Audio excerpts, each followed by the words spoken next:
Hello everyone, welcome to our channel. This is Srishti Agarwal. तो यहाँ पर हम देखेंगे कक्षा 9 क्लास 9 के लिए सब्जेक्ट साइंस सब्जेक्ट जो है आपका विज्ञान विषय का हम यहाँ पर लेकर आए हैं वार्षिक परीक्षा 2022-23 का ये पेपर आंसर सहित हम इस पेपर को करने वाले हैं। तो पूरा पेपर बहुत इंपॉर्टेंट होने वाला है आपके आगामी एग्जाम्स के लिए। तो फटाफट से बिना देरी के स्टार्ट करते हैं। इससे पहले स्टार्ट हो तो इससे पहले हमने आपके लिए इंग्लिश का पेपर भी बनाया है, तो आप जरूर से एक बार चेकआउट कर लें। चलिए, सब्जेक्ट विज्ञान का हम अब देखेंगे। तो क्वेश्चन फर्स्ट है, पदार्थ की किस अवस्था में कणों की मध्य सबसे कम आकर्षण बल होता है? आंसर हो जाएगा ऑप्शन से गैस। वह धातु जो कमरे के ताप पर द्रव अवस्था में पाई जाती है वह होता है पारा। हमेशा आपको द्रव अवस्था में ही मिलेगा। हाइड्रोजन परमाणु की त्रिज्या है कितनी होती है? 10⁻⁻10 मीटर। किसी तत्व की द्रव्यमान संख्या होती है उसके नाभिक में उपस्थित न्यूट्रॉनों और प्रोटॉनों की कुल संख्या। कोशिका की केंद्र की खोज करने वाले वैज्ञानिक हैं रॉबर्ट ब्राउन। पादपों में फ्लोएम उत्तक का क्या कार्य है? खाद्य संवहन का। निम्न में से मोनेरा का सदस्य है नीलहरी शैवाल। एक रेलगाड़ी का वेग 10 सेकंड में 20 मीटर प्रति सेकंड से बढ़कर 60 मीटर प्रति सेकंड हो जाता है। रेलगाड़ी का त्वरण ज्ञात करो। तो त्वरण ज्ञात करने का आपको फॉर्मूला लगा देना है, जिससे आंसर हो जाएगा 12 मीटर प्रति सेकंड स्क्वायर। संवेग में परिवर्तन की दर निम्न में से किसके बराबर होती है? संवेग में परिवर्तन की दर निम्न में से किसके बराबर होती है? बल के बराबर होती है। ठीक है। दो द्रव्यमानों के बीच की दूरी दोगुने करने पर द्रव्यमानों के बीच गुरुत्वाकर्षण क्या हो जाएगा? चौथाई हो जाएगा। गतिज ऊर्जा का मान निर्भर करता है द्रव्यमान व वेग दोनों पर। निम्न में से कौन सी ध्वनि का तारत्व अधिक होता है? तीक्ष्ण ध्वनि का। तीक्ष्ण जो ध्वनि होती है ना, उनका तारत्व अधिक होता है, और जिनका कम होता है, जिनकी आवाज आपको पास आने पर सुनाई देती है ना, उनकी कम होता है। ठीक है। एड्स का कारण है HIV वायरस। ह्यूमस बनाने में सहायक जीव है केचुए।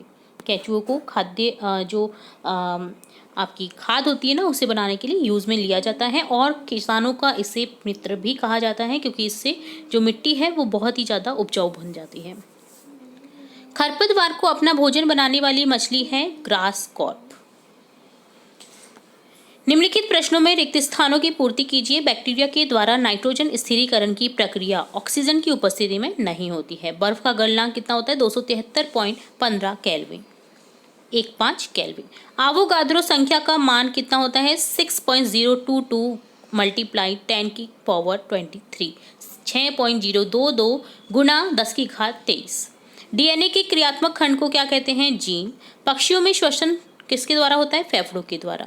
वस्तु का संवेग उसकी किसका गुणनफल होता है? द्रव्यमान एवं वेग का गुणनफल होता है।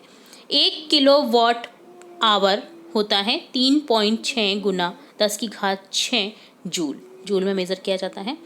मनुष्य का श्रव्यता परास रिक्त स्थान तक की आवृत्ति की ध्वनि का होता है 20 हर्ट्ज से 20,000 हर्ट्ज। तेल का हवा में जलना एक रासायनिक परिवर्तन है।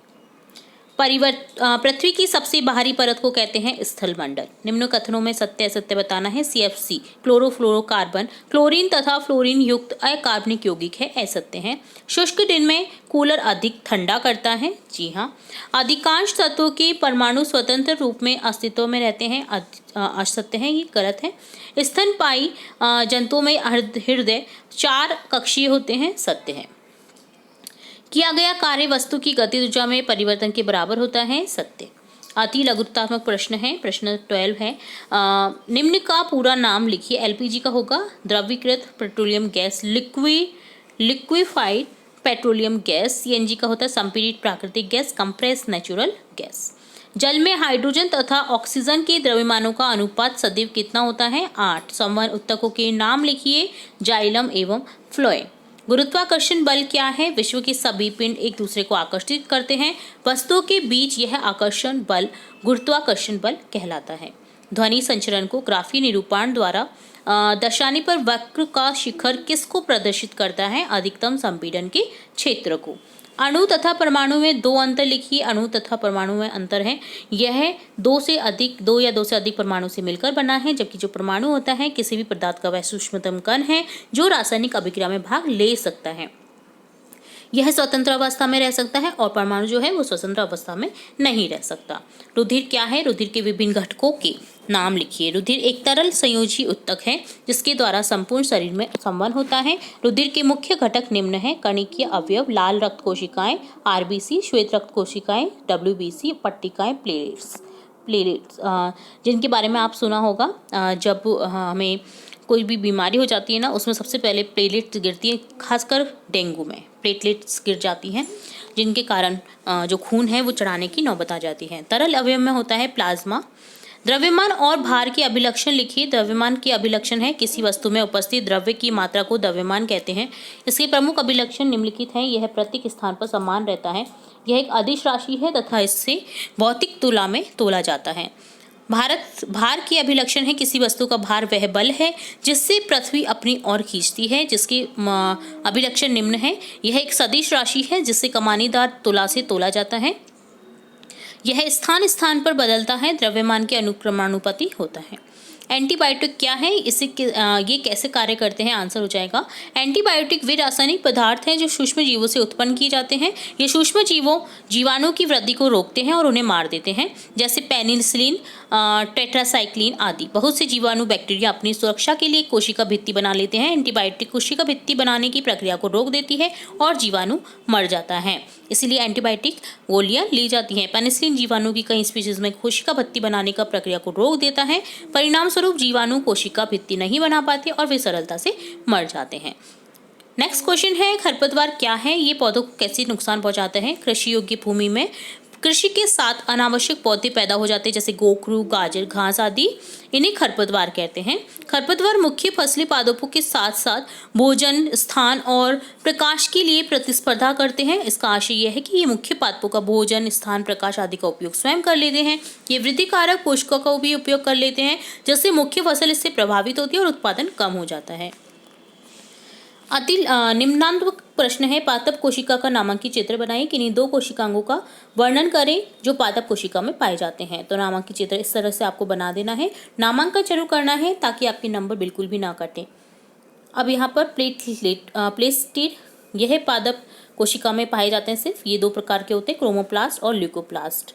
क्रोमोप्लास्ट रंगीन वर्णक होते हैं, जैसे प्लेटलेट्स में क्लोरोफिल वर्णक होता है, वे क्लोरोप्लास्ट कहलाता है। पौधों में क्लोरोप्लास्ट प्रकाश संश्लेषण के लिए बहुत आवश्यक होता है। क्लोरोप्लास्ट में क्लोरोफिल के अतिरिक्त विभिन्न पीले एवं नारंगी रंग के वर्णक भी होते हैं। ल्यूकोप्लास्ट ये श्वेत और रंगहीन वर्णक होते हैं। यह प्राथमिक रूप से अंगक है जिसमें स्टार्च, तेल और प्रोटीन जैसे पदार्थ संचित होते हैं। प्लेस्टिड की भीतरी रचना में बहुत सी झिल्ली वाली परतें होती हैं जो स्ट्रोमा में स्थित होती हैं। प्लेस्टिड बाह्य रचना में माइटोकॉन्ड्रिया की तरह होते हैं और इनका नाम अपना भी एक डीएनए और राइबोसोम होता है। लवकों के कार्य क्या है? हरित लवक में प्रकाश की उपस्थिति में प्रकाश संश्लेषण के फलस्वरूप कार्बोहाइड्रेट्स का संश्लेषण होता है। अवर्णी लवक शर्करा, तेल बूंदों तथा प्रोटीन का संग्रह करता है। रसधानियाँ, ये ठोस तथा तरल पदार्थों की संग्राहक थैलियाँ हैं। जंतु कोशिका में ये या तो छोटी होती हैं या इनका अभाव होता है। पादप कोशिका में ये बड़ी होती हैं। कुछ में कोशिका की नाप की 50 से 90% के समान बड़ी होती हैं। पादप कोशिका की रसधानियों में कोशिका द्रव्य भरा रहता है और ये कोशिकाओं की स्फीति और कठोरता प्रदान करती है। पौधों के लिए आवश्यक बहुत से पदार्थ रसधानी में उपस्थित होते हैं, जैसे ये अमीनो अम्ल, शर्करा, विभिन्न कार्बनिक अम्ल तथा कुछ प्रोटीन है। एक कोशिकीय जीवों जैसे अमीबा में भोजन इन्हीं रसधानियों में भरा रहता है। कार्य क्या होते हैं? पादप कोशिका में ये कोशिका को स्फीति, कठोरता प्रदान करती है। आवश्यक पदार्थों अमीनो अम्ल, शर्करा और विभिन्न कार्बनिक अम्ल इनमें संचित रहते हैं। कुछ कोशिकाओं में रसधानियों अपशिष्ट पदार्थों को बाहर निकालने व जल नियमन का कार्य भी करती है। नेक्स्ट क्वेश्चन है, रदरफोर्ड के अल्फा कण प्रकीर्णन प्रयोग का वर्णन करें। इस प्रयोग के प्रेक्षण बताइए। इन प्रेक्षणों के आधार पर रदरफोर्ड के परमाणु मॉडल की विवेचना कीजिए। आंसर हो जाएगा रदरफोर्ड का अल्फा कण प्रकीर्णन प्रयोग या रदरफोर्ड का परमाणु मॉडल। अनरेस्ट रदरफोर्ड ये जानना चाहते थे कि इलेक्ट्रॉन परमाणु के भीतर कैसे व्यवस्थित है। इसके लिए उन्होंने एक प्रयोग किया। इस प्रयोग में तेज गति से चल रहे अल्फा कणों को सोने की पन्नी पर टकराया गया। इन्होंने सोने की पन्नी इसलिए चुनी क्योंकि यह बहुत पतली परत चाहते थे। सोने की वह पन्नी 1000 परमाणु के बराबर मोटी थी। अल्फा कण द्विआवेशित हीलियम कण होते हैं, अतः ये धनावेशित होते हैं। इनका द्रव्यमान 4u होता है, इसलिए तीव्र गति से चल रहे इन अल्फा कणों में पर्याप्त ऊर्जा होती है। रदरफोर्ड का अनुमान था कि अल्फा कण सोने के परमाणुओं में विद्यमान अप परमाणु कणों के द्वारा विक्षेपित होंगे। चूंकि अल्फा कण प्रोटॉन से बहुत भारी थे, इसलिए उन्होंने उनके अधिक विक्षेपण की आशा नहीं की थी। लेकिन अल्फा कण प्रकीर्णन प्रयोग ने आशा के विपरीत बिल्कुल परिणाम दिया, जैसा कि नीचे चित्र में दिखाया गया है। तो ये आपको परिणाम दिया गया था रदरफोर्ड के परमाणु परीक्षण का। तो देखिए, इस तरह से आपको भी करना है। तो इसमें निम्नलिखित परिणाम मिले। तेज गति से चल रहे अधिकतर अल्फा कण सोने की पन्नी से सीधे निकल गए। कुछ अल्फा कण पन्नी के द्वारा बहुत छोटे कणों से कोण से विक्षेपित हुए और आश्चर्यजनक रूप से प्रत्येक 12,000 कणों में से एक कण वापस आ गया। रदरफोर्ड के लिए परिणाम आश्चर्यजनक थे। उनके अनुसार अल्फा कोनों को टकराकर वापस लौटना एक 15 इंच के तोप के गोले का टिश्यू पेपर के एक टुकड़े से टकराकर वापस लौटने के समान था। इस प्रयोग के आधार पर रदरफोर्ड ने निम्न परिणाम निकाले। परमाणु के भीतर का अधिकतर भाग खाली है, क्योंकि अधिकांश अल्फा कण बिना विक्षेपित हुए सोने की पन्नी से बाहर निकल जाते हैं। बहुत कम अल्फा कण अपने मार्ग से विक्षेपित होते हैं, जिससे ज्ञात होता है परमाणु में धनावेशित भाग बहुत कम है। बहुत कम अल्फा कण 180 डिग्री पर विक्षेपित हुए थे, जिससे पता चलता है कि सोने की परमाणु का पूर्ण धनावेशित भाग और द्रव्यमान परमाणु के भीतर बहुत कम आयतन में सीमित है। अपने प्रयोगों के आधार पर रदरफोर्ड ने परमाणु का नाभिकीय मॉडल प्रस्तुत किया, जिसके प्रमुख लक्षण थे। परमाणु का धनावेश केंद्र जो है धनावेशित होता है, जिसे नाभिक कहा जाता है। एक परमाणु का लगभग संपूर्ण द्रव्यमान नाभिक में ही होता है। इलेक्ट्रॉन नाभिक के चारों ओर निश्चित कक्षाओं में चक्कर लगाते हैं। नाभिक का आकार परमाणु के आकार की तुलना में काफी कम होता है। नेक्स्ट क्वेश्चन है, अनुप्रस्थ और अनुदैर्घ्य तरंगों में क्या अंतर है? तो अंतर आपको बताने हैं। अनुप्रस्थ तरंगों में माध्यम के कण तरंग के संचरण की दिशा के लंबवत दोलन करते हैं। अनुदैर्घ्य तरंग के माध्यम के कण तरंग के संचरण की दिशा के समांतर दोलन करते हैं। इनमें शीर्षों गर्तों से बनती है अनुप्रस्थ तरंगे और अनुदैर्घ्य तरंगे संपीड़नों और बेलनों से बनती हैं। अनुदैर्घ्य तरंगों का ध्रुवण संभव नहीं है, इनका ध्रुवण हो सकता है। अनुदैर्घ्य तरंग ठोस, द्रव और गैस तीनों में से गुजर सकती हैं। ये तरंगे ठोस में से द्रव के तल के ऊपर से गुजर सकती हैं। ये तरंगे गैसों से बिल्कुल नहीं गुजर सकती, जबकि जो है इसमें है आयतन की तन्यता का उपयोग होता है और ये गुजर सकती हैं। अनुप्रस्थ तरंगों में आकार की तन्यता का उपयोग होता है। अनुदैर्घ्य में तरंग माध्यम के कण की तरंग के संचरण की दिशा के समांतर दोलन करते हैं। नेक्स्ट क्वेश्चन है, प्रकृति में नाइट्रोजन चक्र किस प्रकार चलता है? सचित्र वर्णन कीजिए। तो नाइट्रोजन चक्र, नाइट्रोजन जो है वायुमंडल में कितने परसेंट है? 78%। किंतु पौधे इसका गैस के रूप में उपयोग नहीं कर पाते। पौधे नाइट्रोजन को मृदा से नाइट्रेट के रूप में प्राप्त करते हैं। नाइट्रोजन तत्व का नाइट्रोजन के उपयोग यौगिक में बदलना नाइट्रोजन का स्थिरीकरण या यौगिकीकरण कहलाता है। प्रकृति में नाइट्रोजन का स्थिरीकरण मुख्य रूप से दो प्रकार से होता है, सहजीवी और अजीवी जैविक नाइट्रोजन स्थिरीकरण। तो ये भी दो प्रकार का होता है, सहजीवी और असहजीवी। सहजीवी में क्या होता है? फलीदार पौधों की जड़ों में बनी ग्रंथिकाओं में स्थित राइजोबियम जीवाणु नाइट्रोजन का यौगिकीकरण करता है तथा बदले में पादप से भोजन प्राप्त करता है। घुलने वाले खनिजों से होकर जब जल गुजरता है, तब इनमें से कुछ खनिज जल में घुल जाते हैं। इस प्रकार नदी बहुत से पोषक तत्वों को सतह से समुद्र में ले जाती है और इनका उपयोग समुद्री जीव जंतुओं द्वारा किया जाता है। असहजीवी में क्या होता है? मृदा में स्वतंत्र रूप से रहने वाले कुछ नाइट्रोजन स्थिरीकरण जीवाणु वायुमंडल की स्वतंत्र नाइट्रोजन को नाइट्रेट में बदल देते हैं। इसका ये नामांकित चित्र है, जो कि आपको अवश्य बनाना ही है। प्रकृति में नाइट्रोजन चक्र को दिखाना है, जो कि बहुत इंपॉर्टेंट है हमारी व्यवस्था के लिए, वर्ल्ड की व्यवस्था के लिए। अगर ये नहीं होगा ना, तो जीवन ही संभव नहीं है, एक तरह से ये समझ लीजिए। ठीक है। अजैविक नाइट्रोजन स्थिरीकरण देखिए, वर्षा के समय बादलों में बिजली चमकने के समय वायु में पैदा हुए उच्च ताप तथा दाब नाइट्रोजन को नाइट्रोजन के ऑक्साइड में बदल देता है। ये ऑक्साइड जल के साथ मिलकर नाइट्रिक अम्ल व नाइट्रस अम्ल बनाते हैं। यह नाइट्रिक अम्ल नाइट्रस अम्ल वर्षा जल के साथ मिलकर भूमि पर गिरते हैं, तब इसका उपयोग विभिन्न जीव रूपों द्वारा किया जाता है। सामान्यतः पौधे नाइट्राइट्स को ग्रहण करते हैं, उन्हें अमीनो अम्ल में बदल देते हैं, जिनका उपयोग प्रोटीन बनाने में होता है। जंतु या पौधों की मृत्यु होने पर मिट्टी में उपस्थित अन्य बैक्टीरिया और विभिन्न यौगिकों में स्थित नाइट्रोजन को नाइट्रेट्स और नाइट्राइट्स में बदल देते हैं और अन्य प्रकार के बैक्टीरिया इन नाइट्रेट्स एवं नाइट्राइट्स को नाइट्रोजन तत्व में बदल देते हैं। इस प्रकार प्रकृति में एक नाइट्रोजन चक्र होता है, जिसमें नाइट्रोजन वायुमंडल में अपने मूल रूप से गुजरता हुआ मृदा और जल में साधारण परमाणु के रूप में बदलता है। जीवित प्राणियों में और अधिक जटिल यौगिकों के रूप में बदल जाता है। फिर ये साधारण परमाणु के रूप में वायुमंडल में वापस आ जाता है। इस तरह से डन होता है आपका कंप्लीट पेपर, जिसमें हमने सभी क्वेश्चन आंसर डिटेल में देख लिए हैं।